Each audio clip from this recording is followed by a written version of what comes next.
With his unique blend of wit, satire, and musical genius, Tom Lehrer's contributions to music and comedy are both significant and enduring. He emerged as a notable figure during the 1950s and 60s, a time when societal norms were being challenged, and his sharp intellectual humor resonated with a diverse audience. Lehrer's educational background laid the foundation for his career. He graduated from Harvard University, where he studied mathematics and became involved in the university's musical productions. It was there that he discovered his knack for writing satirical songs, a skill that would define his career. While he initially aimed for a career in academia, Leo's passion for music and comedy steered him in a different direction, leading to a remarkable journey in the world of entertainment. One of Lear's most notable contributions is his ability to blend music with social commentary. His songs often cover topics that were considered taboo or controversial, employing humor and irony to convey his messages. His ability to address serious subjects such as politics, education, religion, and nuclear proliferation through catchy melodies and clever lyrics was revolutionary for its time. Leo gained recognition with the release of his first album, Songs by Tom Lehrer, released in 1953. The album included the controversial The Old Dope Peddler. Of night are falling, comes a fellow everyone knows. It's the old dope peddler, spreading joy wherever he goes. Every evening you will find him, which was sampled by rapper 2 Chainz in the track Dope Peddler from his 2012 album based on a true story. Displaying a sense of humor, Leo responded to the request to sample the tune by stating, "I grant you motherfuckers permission to do this. Please give my regards to Mr. Chainz. Or may I call him 2?" Leo followed that up with the 1959 live album An Evening Raced It with Tom Lehrer, released in 1959. It featured a few of his most well-known tunes, such as the whimsical and educational The Elements, and the dark humor of Poisoning Pigeons in the Park. of a pigeon. So if Sunday you're free, why don't you come with me and we'll poison the pigeons in the park? And maybe we'll do in a squirrel or two while we're poisoning pigeons in the park. We'll murder them all amid laughter and merriment, except for the few we take home. It also included some of his best satirical social commentary, such as the anti-war tune, "It Makes a Fellow Proud to be a Soldier." It also closes with, "We will all go together when we go." On this tune, he discusses the threat of nuclear annihilation. He also explores the subject of race relations and class distinctions by establishing death as the great equalizer. Also in 1959, he released his sophomore album, which features studio versions of the previously mentioned tunes. His final album, That Was the Year That Was released in 1965. This album serves as a time capsule for the political climate of the 1960s and includes Lehr's take on major events and societal shifts. It addresses issues such as the threat of World War III, race relations, and pollution. One of the album's highlights was the Vatican Rag, which is a clever satire that critiques the Catholic Church and its practices, serving as an indictment of religious hypocrisy. Optional in certain cases, the eating of meat on Friday.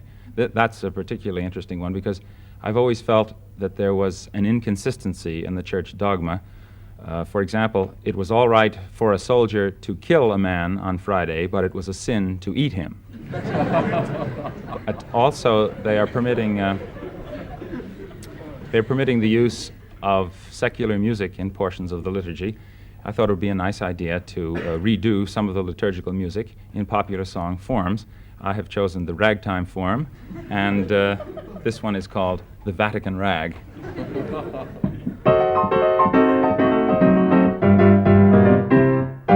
First you get down on your knees, fiddle with your rosaries, bow your head with great respect, and genuflect, genuflect, genuflect, make... This tune and the album opener, National Brotherhood Week, were both considered controversial. One example of this was in 1967 when a New York 7th grade teacher was fired for using these tunes in her class to highlight examples of modern satire. Oh, the white folks hate the black folks, and the black folks hate the white folks. To hate all but the right folks is an old established rule, but during National Brotherhood Week, see Cassius Clay and Mrs. Wallace dancing cheek to cheek. It's fun to eulogize the people you despise as long as you don't let them in your school. Despite his widespread acclaim, except for the rare public appearance, Lehrer decided to take a step back from music in the late 60s, opting to pursue a career in academia and teaching mathematics. Lehrer's absence did not diminish his legacy. Instead, it solidified his status as a cult figure whose work continues to inspire generations of musicians and comedians. In the years that followed, Lehrer's songs garnered renewed interest, particularly during the resurgence of political satire in the 21st century. His music is celebrated for its sharp wit and insightful commentary, paving the way for contemporary satirical artists. Comics and musicians alike have cited Lehrer as a significant influence, highlighting his ability to tackle sophisticated topics with humor and charm.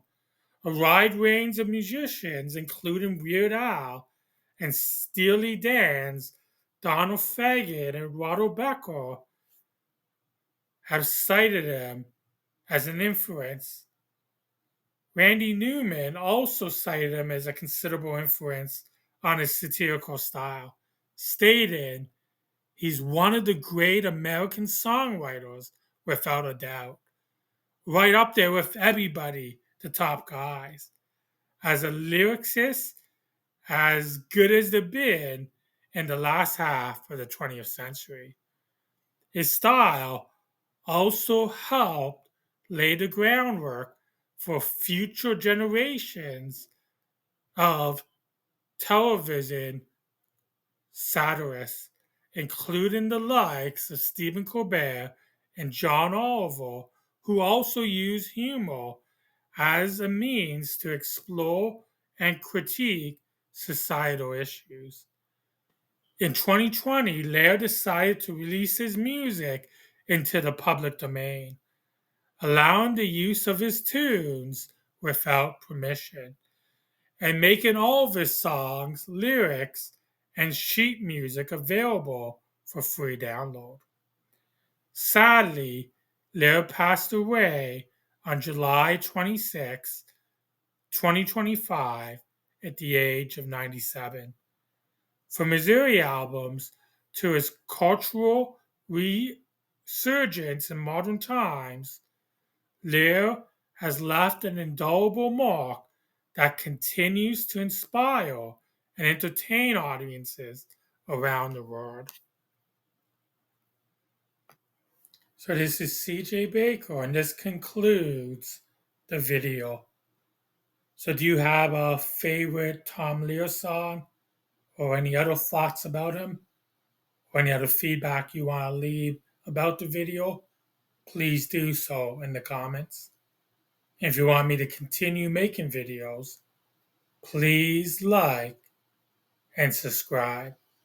Also, this video was based on what I wrote on the website Ongoing History protestsongs.com, so feel free to check that out as well. So thanks for watching, and please stay safe. Again, rhodium and chlorine, carbon, cobalt, copper, tungsten, tin, and sodium. These are the only ones of which the news has come to Harvard. And there may be many others, but they haven't been discovered.